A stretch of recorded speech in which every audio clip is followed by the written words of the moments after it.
The night had been quiet at our Dominos store on Rusty Road. Too quiet. My name is Samuel Wright, and I was working the late shift like I always did. The fluorescent lights hummed above me while I wiped down the counter for what felt like the 100th time. The clock on the wall showed 3:12 a.m., and I was starting to think about closing up early since we hadn't had an order in hours. That's when our order system made that familiar ping sound. I walked over to check it out, expecting another regular late-night pizza order. But what I saw made me stop in my tracks. The order kept changing right in front of my eyes. First, it showed pepperoni, then mushrooms, then olives. But they weren't random changes. As I watched, the toppings started forming letters on the screen. HELPME. I rubbed my eyes, thinking I must be tired. But the message was still there, clear as day. Then it changed again. I know you're watching. My hands started shaking. I wanted to call my manager, Mark, but he had left an hour ago. The only sounds in the store were the quiet hum of the refrigerators and my own breathing. I tried to convince myself it was just a glitch in the system, but deep down, I knew something wasn't right. The phone rang, making me jump. Nobody ever calls this late unless it's a prank. I hesitated before picking it up. Domino's Pizza, how can I help you? The voice on the other end wasn't human. It sounded like someone had taken different recordings and mixed them together. Samuel, it said, knowing my name without me telling it. Your sacrifice is required to complete this order. I dropped the phone like it was on fire. But even from the counter, I could hear that voice continuing to speak, getting louder and louder. The order system kept pinging, each sound making my heart jump. New messages appeared faster now. Come to the screen. Look closer. Don't turn away. I couldn't stop watching as the letters formed and reformed, like some kind of horrible dance. I pulled out my phone to call Mark, but there was no signal. The store's landline was still off the hook, that terrible voice still speaking. I forced myself to listen. The ingredients must be perfect, Samuel. Just like they were that night. Remember that night, Samuel? The accident? My blood turned cold. Nobody knew about the accident. It happened 2 years ago during another late shift. A delivery went wrong and I never told anyone the full story. How could this thing know? The security cameras in the corners of the store started moving, all turning to face me at once. On the screens behind the counter, every open window started showing the same thing. Images from that night. The rain, the dark road, the headlights. Stop it, I whispered, but the images kept coming. The order system pinged again. Time to pay for your mistakes. The lights in the store started flickering, and the ovens turned on by themselves, their temperature displays climbing higher and higher. The voice from the phone grew clearer. You can't hide from what you did, Samuel. The debt must be paid. I backed away from the counter, but everywhere I looked, screens were lighting up with more images. Even my phone started showing them, though it had no signal. The night I'd tried so hard to forget was playing out everywhere around me. As the images kept flashing around me, memories I'd buried deep started surfacing. That rainy night, I was making a delivery to an address that didn't exist. I'd gotten lost on a back road, and then there was someone walking. I swerved to avoid them, but my car spun out. When I got out to check, there was nobody there. No body, no evidence. I convinced myself I'd imagined it all. The voice from the phone changed, becoming clearer, more familiar. You left me there, Samuel. In the rain. In the dark. The temperature in the store dropped so fast I could see my breath. The security footage on the screens changed, showing me something I'd never seen before. What happened after I drove away that night. A figure lying in the ditch, trying to call for help, slowly fading away. No, I said, backing up until I hit the wall. This isn't real. This can't be real. Reality is what we make it, Samuel, the voice said, now coming from everywhere at once. The order screen changed again. Your turn to disappear. The ovens were getting hotter, steam pouring out of them. Every screen in the store showed the same message now. Confess. The security cameras followed my every move, their red lights blinking like angry eyes. I had to make a choice. Keep denying what happened, or face the truth I'd been running from. The voice waited, patient and terrible, while the images of that night played on endless loop around me. The store's phone system started ringing, not just one line, but all of them at once. Each time I looked at a different screen, I saw a new detail from that night that I'd forced myself to forget. The color of the jacket they were wearing, the sound of impact that I'd pretended not to hear, the way I'd checked my mirrors as I drove away, telling myself there was nothing to see. I remember now, I said, my voice shaking. I remember everything. The voice responded, softer now but still unnatural. Tell me what you remember, Samuel. Tell me what you did.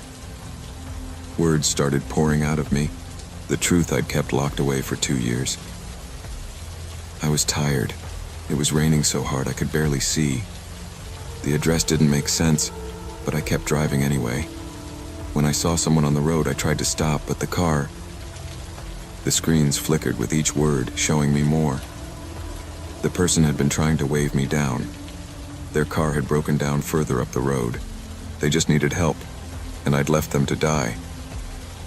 I convinced myself they must have gotten up and walked away. I continued, tears running down my face. I checked the news for days, but there was nothing. No reports, no missing persons. I thought that meant... That meant what, Samuel? The voice was closer now, almost human. I thought that meant it wasn't real, that I'd imagined it all. But I didn't imagine it, did I? They really died out there, alone in the rain, because of me.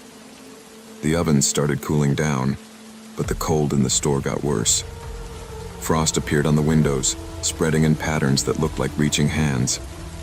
The voice spoke again, but now it was coming from behind me. Turn around, Samuel. I didn't want to, but my body moved anyway. Standing there, dripping wet despite being inside, was a figure I recognized from my nightmares. They looked just like they had that night, but their eyes were wrong. You had so many chances to make it right, they said, their voice matching the one from the phone. You could have called for help. You could have reported it. You could have given my family closure. Instead, you chose silence. I couldn't look away from those eyes. What do you want from me? The truth, they said, taking a step forward. Water pooled around their feet, but it was dark, too dark to be just rain. The truth, spoken to the world. No more hiding, no more pretending. The order screen changed one last time. Press record. All the cameras in the store focused on me, their red lights steady now. My phone turned on by itself, opening to the video recorder. The figure gestured at it. Tell them everything, Samuel. Let my family know what happened. Let them know why I never came home. My hands were shaking so bad I almost dropped the phone, but I pressed record. Looking into the camera, I started talking, telling the whole story from the beginning. As I spoke into my phone's camera, the figure watched silently. I told everything. The fake delivery address that had led me down that dark road, the moment of impact, my choice to drive away. I described every detail I could remember, including the location. I can't take back what I did, I said finally, looking directly into the camera. But I can tell the truth now. On April 15th, 2022, I was driving on Old Creek Road when I hit someone. I left them there, and they died because of my actions. Their name... I looked at the figure questioningly. Sarah Martinez, they said softly. I was 26 years old. Sarah Martinez, I repeated into the camera. I killed Sarah Martinez, and I've hidden that truth for 2 years. To her family, I'm so sorry. I'll turn myself into the police in the morning. You deserve justice." When I finished recording, the figure, Sarah, stepped closer. The cold was almost unbearable now, but I didn't move away. "The truth sets us both free," she said. "But there's still a price to be paid." All the screens in the store went black at once. When they came back on, they showed a single message: "The order must be completed." "What does that mean?" I asked, but I think I already knew. Sarah smiled, and it was the saddest thing I'd ever seen. "It means your life changes tonight, Samuel. The question is, are you ready to pay the price for redemption?" The order system made one final sound, and the screen showed a delivery address, the exact spot on Old Creek Road where everything had happened. Sarah stood by the door, waiting. "You have a choice," she said. "You can stay here, delete the video, and keep living with your guilt. Or you can make the delivery, face what happened, and help my family find peace." I looked at my phone, the video still ready to send. Then I grabbed my car keys. "I'll drive." The roads were empty as we drove, Sarah sitting silently in the passenger seat. When we reached the spot, I could see signs I'd missed before.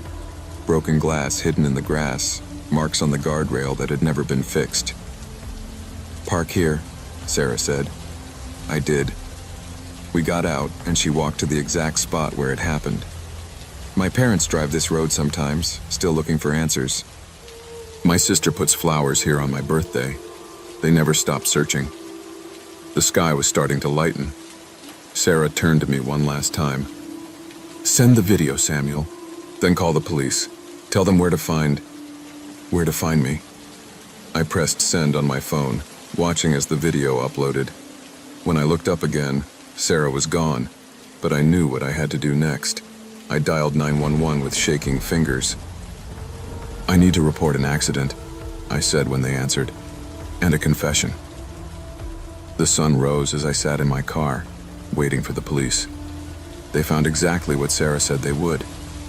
Evidence that had been hidden but never gone away. The investigation revealed everything, matching my confession perfectly. I was arrested, of course.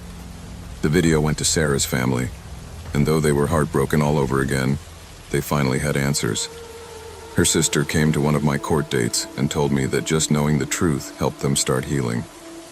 The judge took my voluntary confession into account, but actions have consequences. I served time, and when I got out, I had to start my life over. But that was fair. Sarah never got to finish hers. The Dominos on Rusty Road is still there.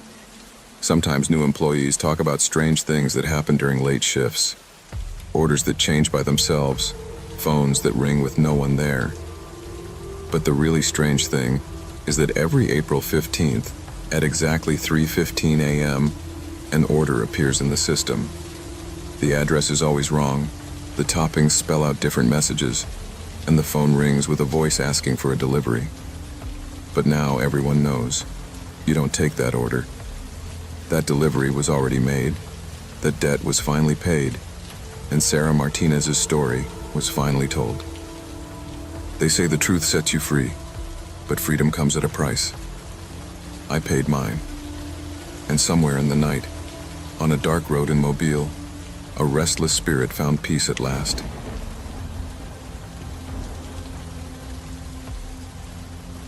I never thought my regular night shift at Domino's would turn into something that would haunt me forever.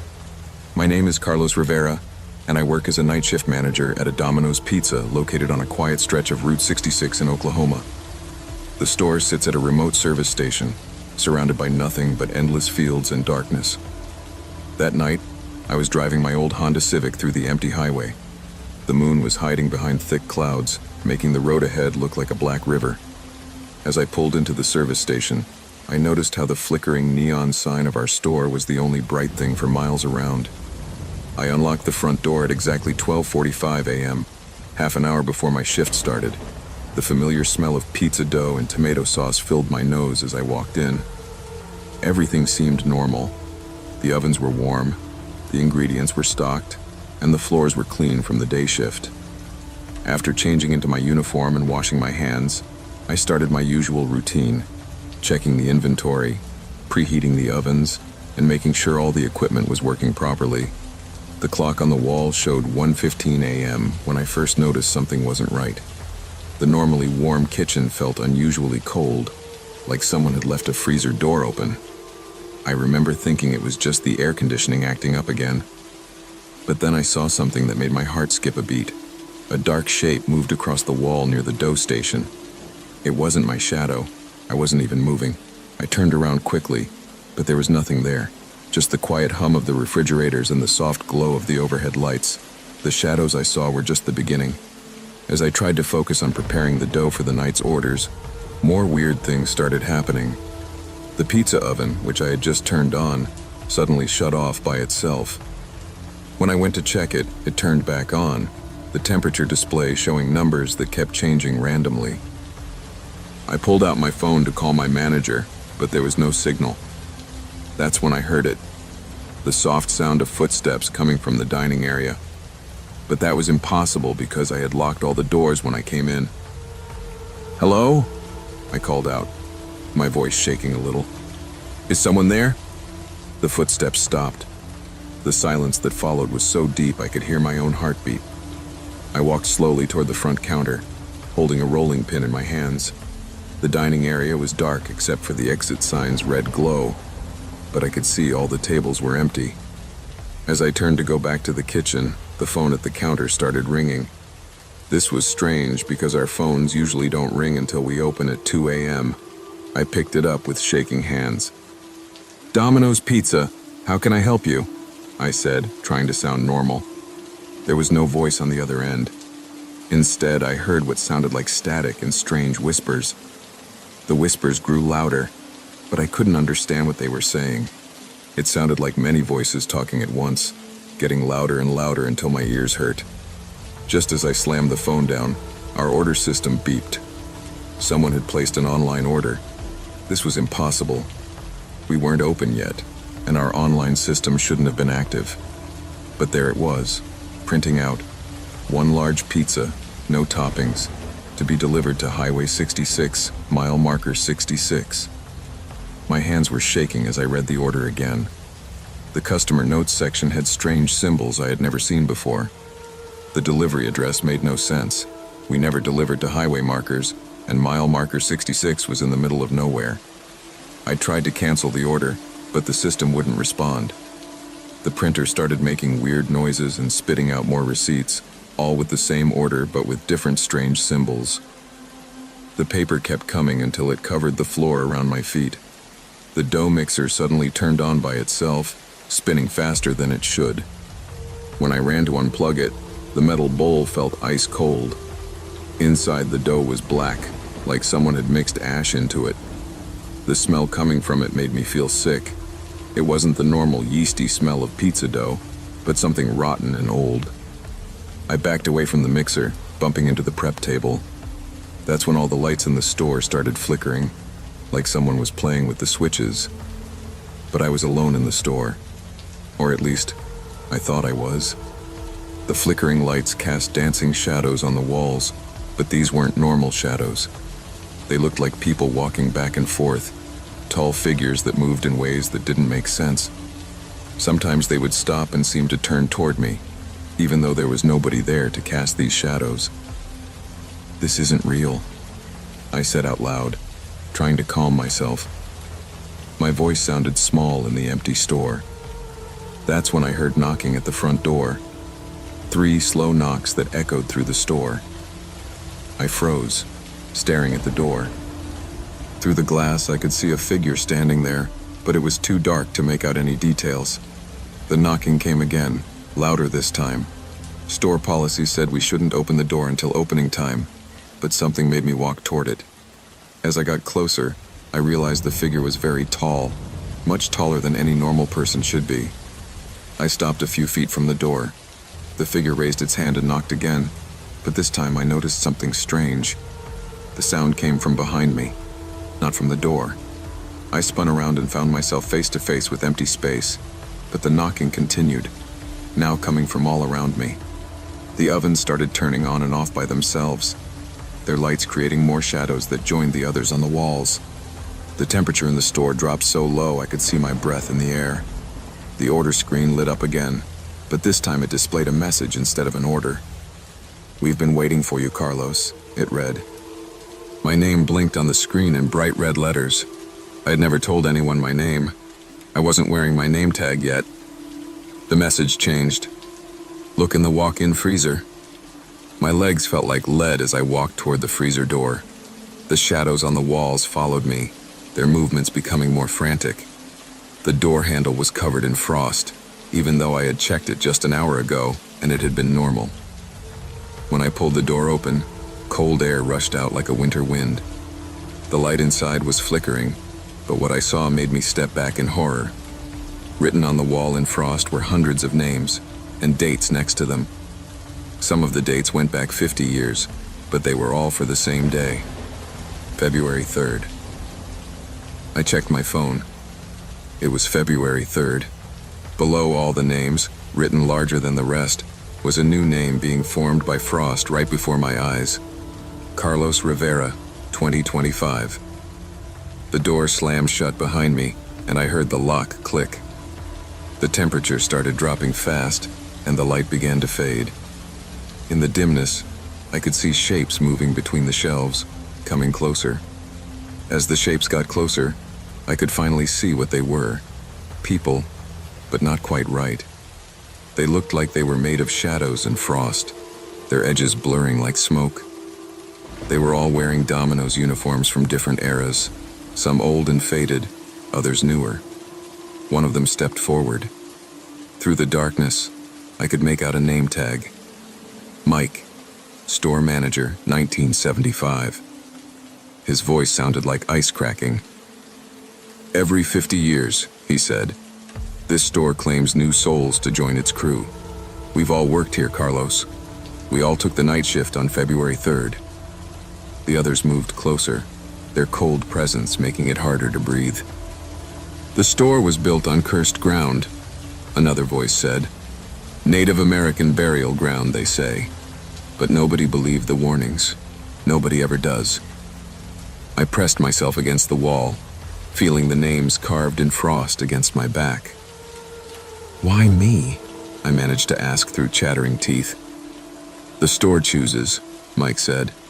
"It needs living energy to stay open, to keep serving. We're all part of it now, forever making pizzas for customers who never come, delivering orders to addresses that don't exist." My mind was racing, trying to find a way out. The freezer door was locked, but there had to be another way. I remembered the emergency release handle. Every walk-in freezer had one by law. I just had to find it in the darkness. The shadow people watched as I felt along the walls. They didn't try to stop me, which somehow made it worse. They knew something I didn't. When I finally found the handle and pulled it, nothing happened. "It won't work," Mike said. "Nothing works when the store doesn't want it to. We all tried to escape. Some tried breaking windows, others called for help. But at 2 a.m., when the store officially opens, it's over." I looked at my phone. 1:55 a.m. 5 minutes until opening time. The shadow people started moving in a circle around me, their movements becoming faster and faster. The temperature kept dropping, and I could feel frost forming on my skin. But then I remembered something. Something my grandmother used to say about evil spirits and sacred ground. She had given me a small cross made of wood from an old church, which I always carried in my wallet. With shaking hands, I pulled it out. The moment I held up the cross, the shadow people backed away. The temperature in the freezer started to rise, and I could hear them whispering in panic. The cross began to glow with a warm light, pushing back the darkness. "No," Mike's voice crackled. "This has never happened before. The store, it's losing its hold." The freezer door burst open, and warm air rushed in. I ran out, still holding the glowing cross in front of me. The shadows on the walls were writhing now, trying to grab me, but they couldn't come near the light. I made it to the front door just as the clock struck 2 a.m. Behind me, I could hear screaming. Not human screaming, but the sound of something ancient and evil being torn apart. The whole building shook, and the lights exploded in showers of sparks. As I ran to my car, I looked back one last time. Through the windows, I could see the shadow people fading away, their forms dissolving like smoke. Mike was the last to disappear, and just before he vanished, he smiled. A real, human smile of relief. The next day, they found the store completely empty. All the equipment was gone, the walls were blank, and there was no sign that anyone had ever worked there. The building was demolished a week later, and they built a small memorial park in its place. I still drive past that spot sometimes, on my way to my new job at a different pizza place, one that's busy and well lit in the middle of town. The memorial park is peaceful now, with flowers growing where the cursed store once stood. Sometimes when I pass by at night, I think I see familiar shapes walking among the flowers, but they're not scary anymore. They're free, just like me.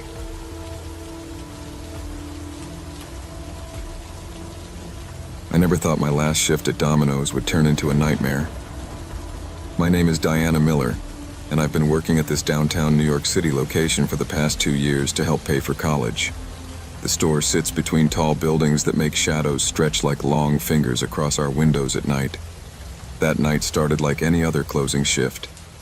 The clock on the wall showed 11:45 p.m., and I was counting the money in the register while humming to myself. The dining area was empty, with chairs neatly tucked under tables. The only sounds were the quiet hum of the refrigerators and the occasional car passing by outside. The fluorescent lights buzzed overhead as I arranged the dollar bills in neat stacks. Everything felt normal until the phone rang at exactly 12:07 a.m. I remember the time clearly because I had just checked my watch, thinking about catching the midnight train home. When I picked up the phone, the voice on the other end made my blood run cold. It wasn't angry or loud. That would have been less scary. Instead, it was calm and quiet, like someone telling a bedtime story. "Hello, Diana," the voice said. I hadn't told them my name. "Did you know that 60 years ago this building wasn't a Domino's? It was a butcher shop. The owner disappeared one night along with 5 customers. They were never found." I wanted to hang up, but something kept me listening. Maybe it was curiosity, or maybe it was fear. The voice continued. "History has a way of repeating itself, Diana. And tonight, you're part of that history." The line went dead, and suddenly, the empty dining area didn't feel so empty anymore. After the phone call, I tried to convince myself it was just a prank. Maybe one of my coworkers who knew I was leaving wanted to scare me. But deep down, I knew better. Nobody else knew I was working alone tonight. I had switched shifts with Mike at the last minute. I looked around the store, trying to focus on finishing my closing duties. The kitchen equipment cast strange shadows on the walls, and the metal surfaces reflected distorted versions of the room. Was that movement I saw in the corner? Just my imagination, I told myself. I pulled out my phone to call my manager, but there was no signal. That's weird. I always had perfect reception here. The store phone was dead too, even though it had worked just minutes ago for that terrible call. The sound of chairs scraping against the floor made me jump. I spun around, but all the chairs were still in place. Then I heard it. Soft whispers coming from the walk-in freezer. They sounded like multiple voices having a conversation, but I couldn't make out the words. "Hello?"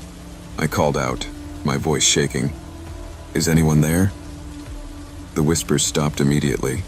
The silence that followed was worse than the whispers. I walked toward the freezer, telling myself I needed to check it before leaving. Each step felt heavier than the last. The handle was ice cold when I touched it, colder than usual. When I pulled the door open, the blast of cold air brought with it the smell of something that definitely wasn't pizza. Something old and unpleasant that made my stomach turn. The freezer looked normal at first glance. Boxes of ingredients stacked neatly on metal shelves. But something felt off.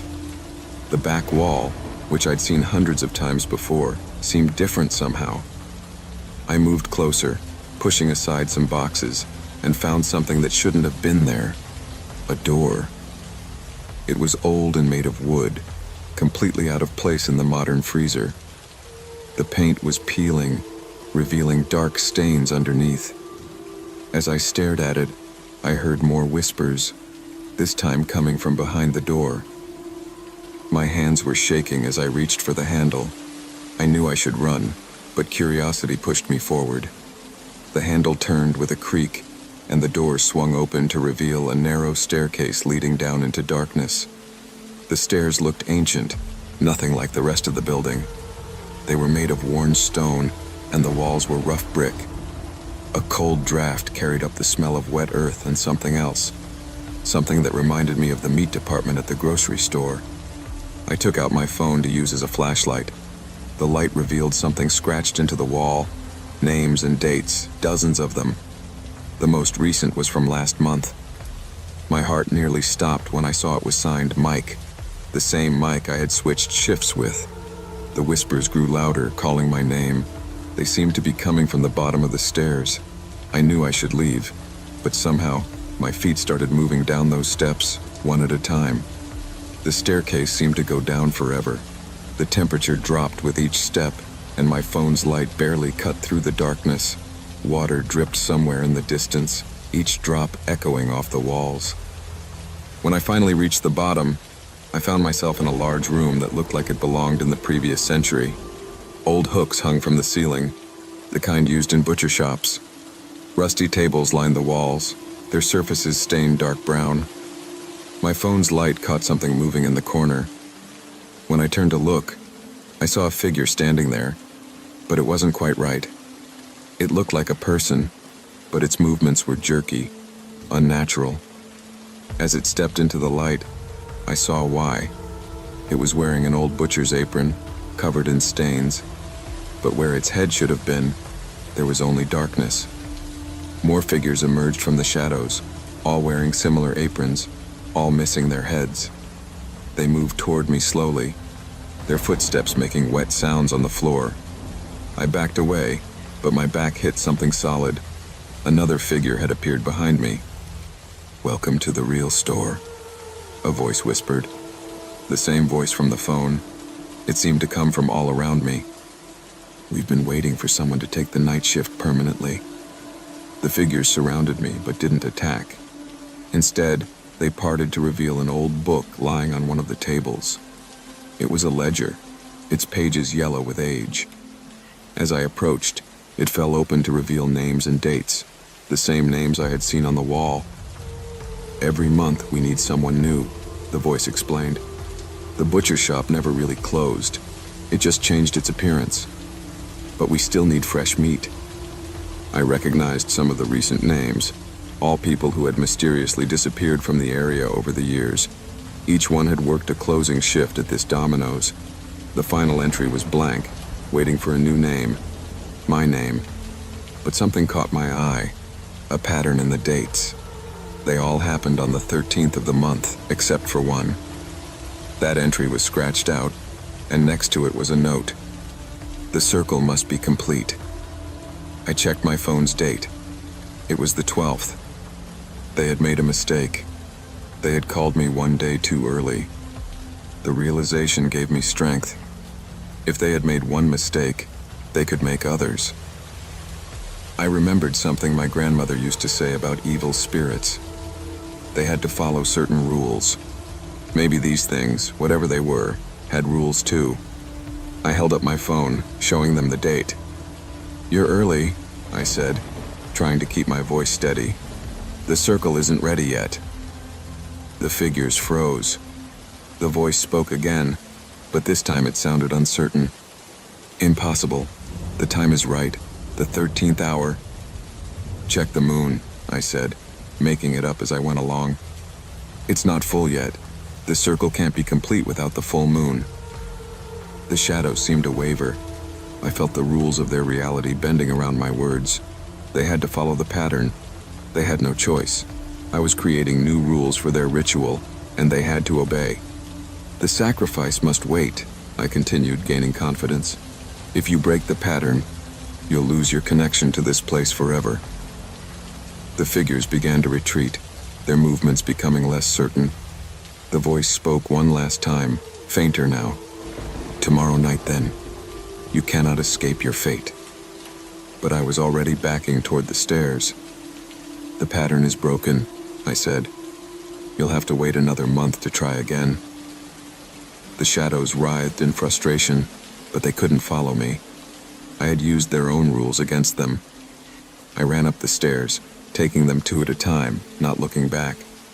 The wooden door slammed behind me as I burst out of the freezer. I didn't stop running until I was outside the store. The street had never looked so beautiful. Cars passing by, people walking home from late nights out, the normal world going about its business, unaware of what lay beneath the Dominos. I quit my job the next day. I told them I was leaving for college early. My manager understood. Not many people lasted long on the closing shift anyway. Now I knew why. I've spent months researching the history of that building. The butcher shop was real. It closed in 1963 after the owner and 5 customers vanished. The Dominos opened 20 years later. Every month since then, someone working the closing shift has disappeared, except for the months when there was no full moon. I drive past the store sometimes. It looks normal during the day, just another pizza place in the city.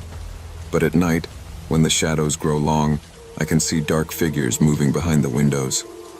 They're still waiting, following their pattern, looking for someone to take the night shift. I know they're patient. They've waited this long. But they made one crucial mistake. They let me go.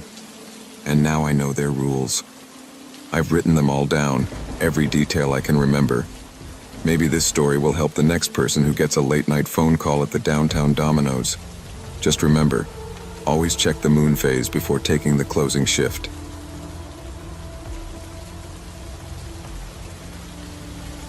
I'm Linda Carter, and I never thought my regular night shift at Domino's would turn into the scariest night of my life. It was midnight in Tuscaloosa, Alabama, and rain was hitting our windows so hard I could barely hear myself think. Lightning flashed outside, making shadows dance across our kitchen equipment. I was alone that night because my coworker Jake called in sick. Being the only person working at 21 Moonlight Drive wasn't unusual. We didn't get many customers after 10 p.m. in our small town. I kept myself busy making dough for tomorrow's pizzas while thunder boomed outside. The kitchen lights flickered a few times, making me jump. I told myself it was just the storm playing tricks with the power lines. But then I heard something that made my hands freeze mid-pizza toss. A whisper, soft but clear, coming from the direction of our big pizza oven. At first I thought someone had left a radio on. "Hello?" I called out, walking closer to the oven. "Is anyone there?" The whisper grew a bit louder, sounding like someone talking in their sleep. I couldn't make out the words, but something about that sound made my skin feel cold despite the heat from the ovens. I tried to shake it off and focus on my work. We still had 3 hours until closing time, and I had prep work to finish. But as I turned up the oven temperature to bake a fresh batch of breadsticks, the whispers got stronger, as if the heat was giving them power to speak. The whispers weren't going away. If anything, they were getting clearer. I stood in front of the oven, my heart beating fast as I tried to understand what I was hearing. It sounded like many voices talking at once, some angry, some sad, all of them desperate to be heard. "Linda?" I heard my name being called, and I jumped back. Nobody else was supposed to know I was working tonight. The voice came again. "Linda, help us." It was coming right from inside the oven, mixed with the sound of flames. I grabbed my phone to call my manager, but there was no signal. The storm must have knocked out the cell towers. The store phone wasn't working either, just static when I picked it up. I was completely alone with whatever was happening in our kitchen. The temperature display on the oven started changing by itself, numbers jumping up and down. 350, 425, 500 degrees. Higher and higher. I tried to turn it off, but the controls weren't responding. The metal was getting so hot I could feel the heat from several feet away. Then I saw something that made my blood run cold. Words started appearing in the flour dust on the prep counter. "We've been waiting for someone to listen. The letters formed slowly, one by one, as if an invisible finger was writing them. With shaking hands, I opened the store's computer and started searching through old files. The whispers had mentioned something about the fire, and I needed to know what they were talking about. After some digging, I found an old news article that made my stomach turn.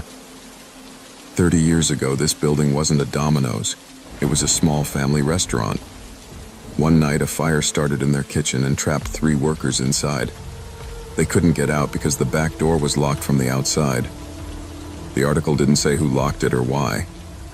More words appeared in the flower. They need to know the truth. The voices from the oven grew stronger, and I could feel them pulling me closer, wanting to show me something. The heat wasn't burning anymore. It felt more like a warm hand trying to guide me. I noticed the floor tiles near the oven were different from the rest of the kitchen. They looked newer, like they had been replaced. Using a spatula, I managed to pry one loose. Underneath was a small metal box, black with age and rust. Inside the box was an old key and a letter, the paper yellow and brittle. The letter was signed by someone named Thomas Wright, dated the day of the fire. As I started reading, the whispers got very quiet, like they were holding their breath. The letter shook in my hands as I read it. Thomas Wright had been the restaurant's owner, and his words painted a dark picture of what really happened that night. He wrote about money problems, insurance policies, and a plan that went horribly wrong. He had locked the back door himself, planning to start a small fire for the insurance money. He thought everyone had gone home, but 3 workers had stayed late to clean. When he realized people were trapped inside, he panicked and ran away instead of helping them. The whispers turned into crying sounds, and the temperature in the kitchen dropped so low I could see my breath. The spirits of those workers had been stuck here all this time, waiting for someone to find out the truth about what happened to them. Suddenly, all the lights in the store went out except for a strange blue glow coming from the oven. In that light, I saw 3 figures standing near the prep counter. They looked like normal people, but I could see right through them to the wall behind. One of them, a young woman, stepped forward and pointed to the letter in my hands. "Now you know," she said, her voice much clearer than the whispers. "But there's more to do. He's still out there, living free while we're trapped here." Using my phone's flashlight, I searched online for Thomas Wright. He was still alive, living just outside of town. The ghosts became very excited when they saw his address on my screen, making the lights flicker and the ovens rumble. "We need your help, Linda," the ghost woman said. Her name had been Sarah, she told me. The other 2 spirits were Mike and David. They had all been college students working part-time when the fire happened. They explained that they couldn't rest until Thomas admitted what he did. They had tried to communicate with other workers over the years, but no one had stayed long enough to understand. Something about this stormy night had made their connection stronger. I looked at the clock. It was only 1:30 a.m. I still had time before my shift ended at 3. The ghosts must have sensed my thoughts because Sarah shook her head. "It has to be tonight," she said. "The storm makes us strong enough to travel away from this place, but only until sunrise." Making a decision that I knew might be crazy, I grabbed my car keys. The spirits followed me like wisps of smoke, somehow squeezing into my car. As I drove through the rain, they told me more about their lives. The dreams they had before the fire took everything away. Thomas Wright's house was small and dark, with an overgrown yard. Despite the late hour, there was a light on inside. Sarah, Mike, and David floated beside me as I walked to the front door, their presence giving me courage I didn't know I had.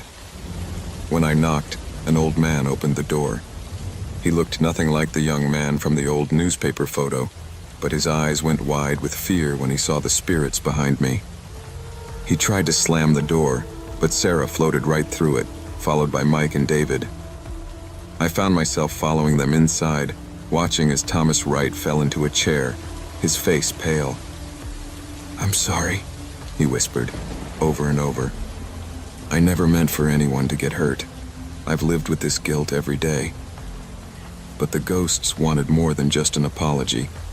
They led us to his phone, and with shaking hands he called the police. I listened as he confessed everything, 30 years of guilt pouring out of him. The spirits grew brighter with each word of truth he spoke. By the time the police arrived, Thomas Wright had written out a full confession. The ghosts stayed to watch him being taken away, their faces showing not anger now, but a kind of peace I hadn't seen before. As we drove back to Domino's, the spirits were quiet, but different.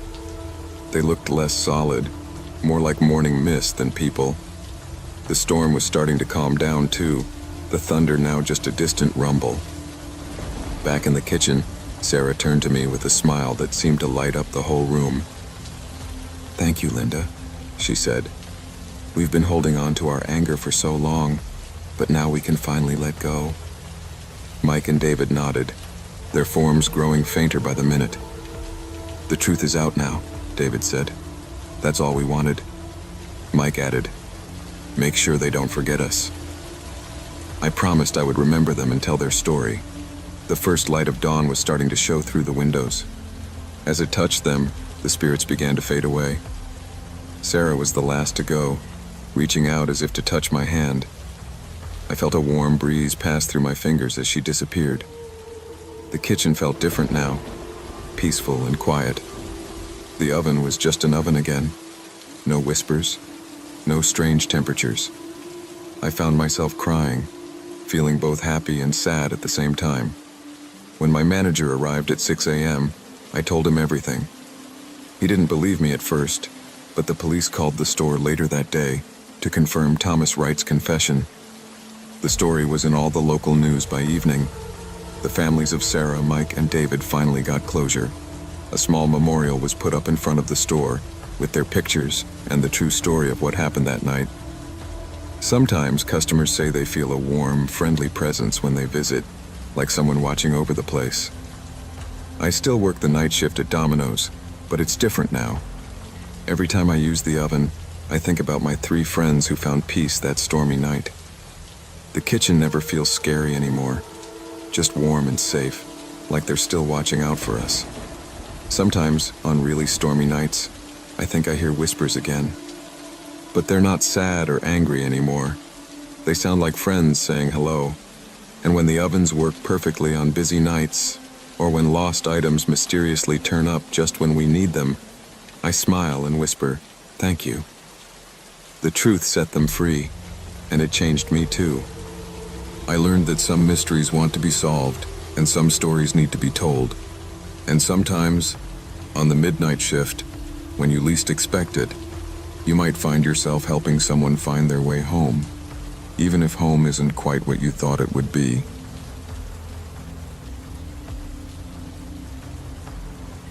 I never thought my job at Domino's would turn into something from a nightmare. My name is Isabella Reyes, and I'm just a regular pizza maker in Miami. At least that's what I was, until that sticky afternoon in July when everything changed. I was working the afternoon shift at our store on Ocean Drive, right in the heart of Miami. The air conditioning was fighting a losing battle against the Florida heat, and the smell of fresh pizza dough filled the kitchen. It was supposed to be just another day of making pizzas, taking orders, and dealing with the usual rush of hungry customers. That morning, our manager had announced we were getting a new pizza variant on the menu. "It's going to be special," he had said, showing us a strange-looking red sauce that came in black containers. I remember thinking the sauce looked different, thicker than our usual marinara, with tiny specks that seemed to shimmer under the kitchen lights.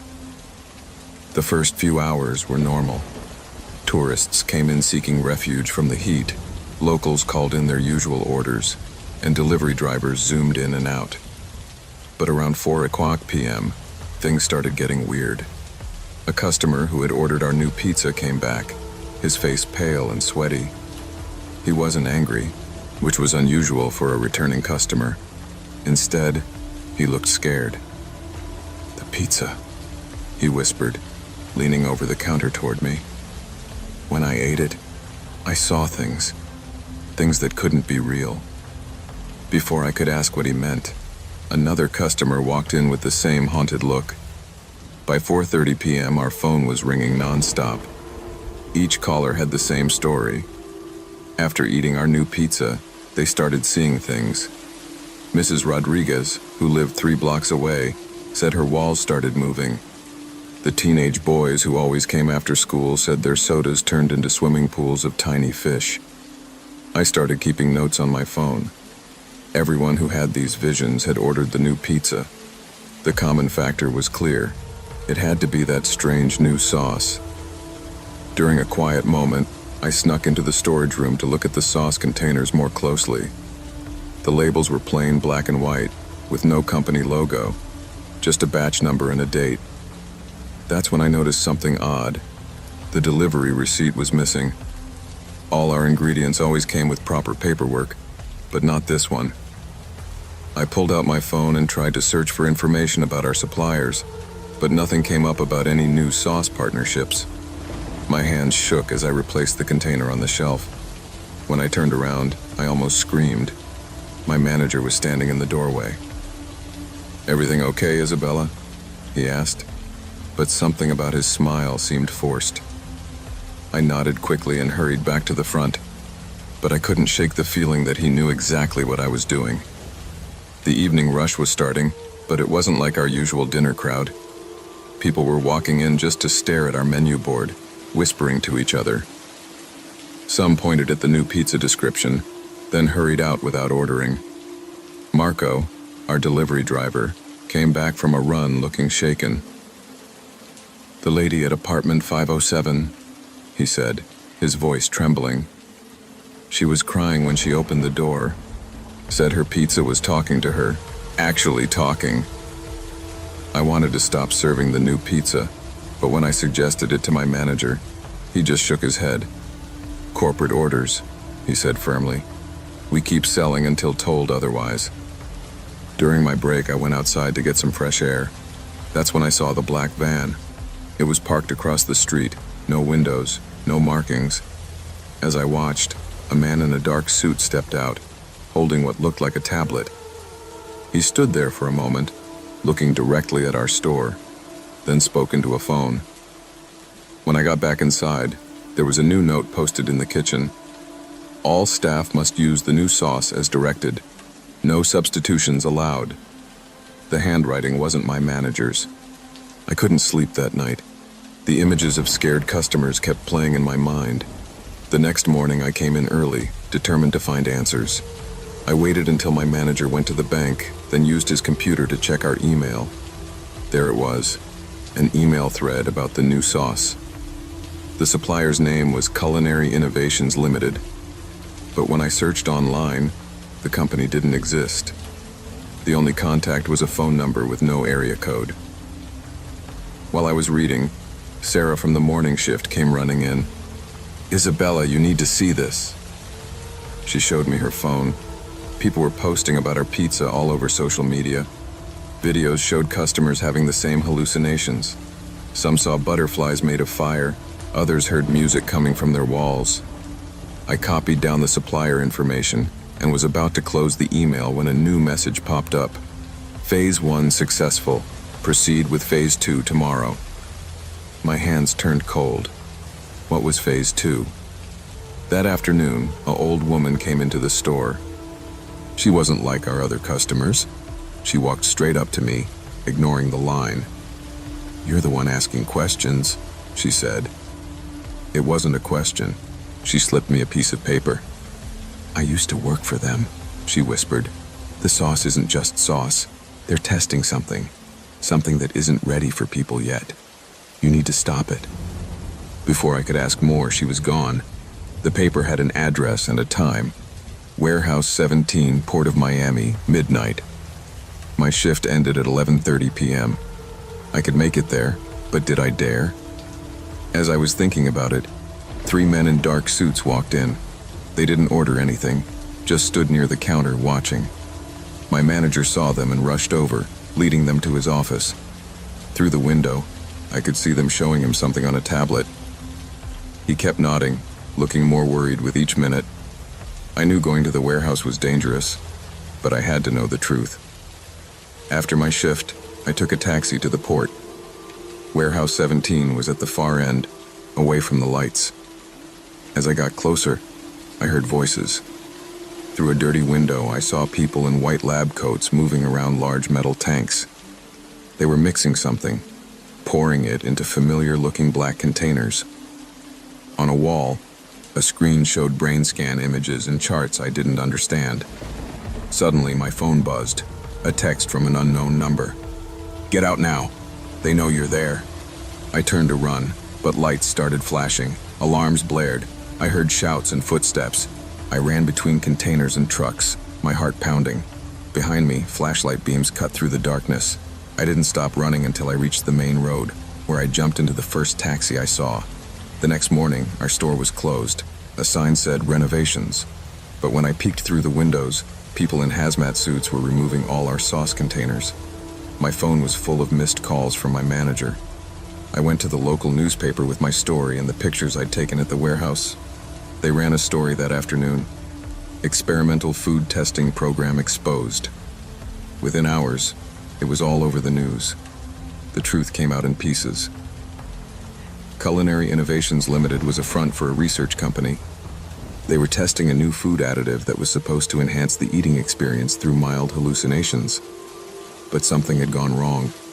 The effects were stronger than planned, and they had used our customers as test subjects without anyone knowing. The FDA shut down their operation. The men in suits disappeared.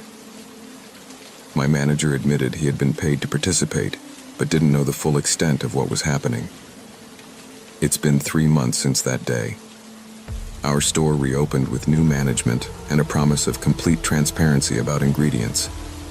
The story made national news, and new laws were passed about food testing. Sometimes customers still ask about the magic pizza, but most people want to forget it ever happened. The old woman who warned me never came back, and the warehouse at the port stands empty. I still work at Dominos, but things are different now. Every delivery receipt is checked twice. Every ingredient is tested before use. And if a customer says their pizza is talking to them, we know it's just because it tastes that good. But sometimes, late at night when I'm closing up, I think I see black vans driving slowly past our store. And sometimes, when I'm making pizza, I catch myself checking the sauce extra carefully, just to be sure it's really just tomatoes and herbs. Because now I know that in the world of fast food, some secrets are better left untasted.